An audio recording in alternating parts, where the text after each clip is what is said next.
الحمد للہ وکفا والصلاۃ والسلام علی سید الرسل وخاتم الانبیاء اما بعد۔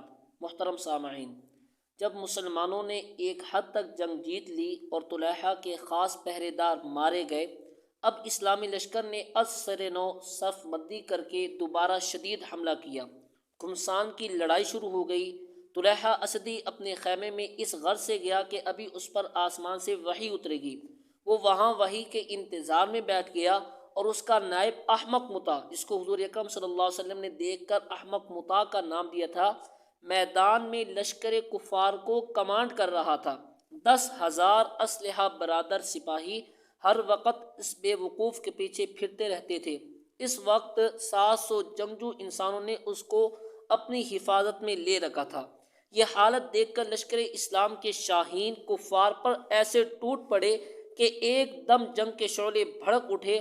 انسانوں کے سر فضا میں اڑ اڑ کر گر رہے تھے۔ دونوں طرف سے تلواریں ٹکرا ٹکرا کر انسانی خون پی رہی تھیں۔ نیزے سانپوں کی طرح پیچ و تاب کھا کر انسانی جسموں کو چھید رہے تھے۔ طلحہ اسدی کا جھنڈا اس دن سرخ تھا اور ایک انتہائی چست آدمی نے اس کو اٹھا رکھا تھا۔ حضرت خالد رضی اللہ تعالی عنہ نے شیر کی طرح چھپٹ کر اسے قتل کر دیا تو جھنڈا گھوڑوں کے قدموں کے نیچے روندا گیا۔ حضرت خالد بن ولید رضی اللہ تعالی عنہ نے اس دن ایسی جنگ لڑی کہ اس سے پہلے کبھی زندگی بھر اس طرح جنگ نہیں لڑی تھی۔ مسلمانوں کا پلہ بھاری تھا۔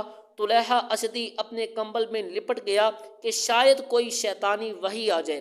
عیینہ بن حصن نے جا کر طلحہ سے کہا، کوئی وحی آئی ہے؟ تو طلحہ نے نفی میں جواب دیا۔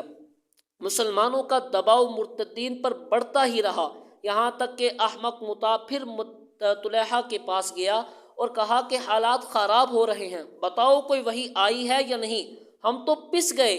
طلحہ نے کہا، مجھے جبریل نے یہ کہا ہے کہ تجھ پر ان کی چکی کی طرح چکی چلے گی اور ایسا واقعہ پیش آئے گا کہ تو یاد رکھے گا۔ اب احمق مطاع نے اپنی بے وقوفی کے باوجود یقین کر لیا کہ یہ شخص جھوٹا دجال ہے، تو استہزاءً اس نے طلحہ اسدی سے کہا کہ میرا خیال ہے کہ اللہ تعالی نے جان لیا ہے کہ ایسا واقعہ ہوگا کہ تو یاد رکھے گا۔ پھر احمق مطاع نے اپنے گھوڑے کو ایڑ دی اور شدید جنگ میں جا کر اپنی قوم سے کہا کہ طلحہ اسدی جھوٹا دجال ہے، اب جو شخص جان بچا سکتا ہے وہ جان بچا لے۔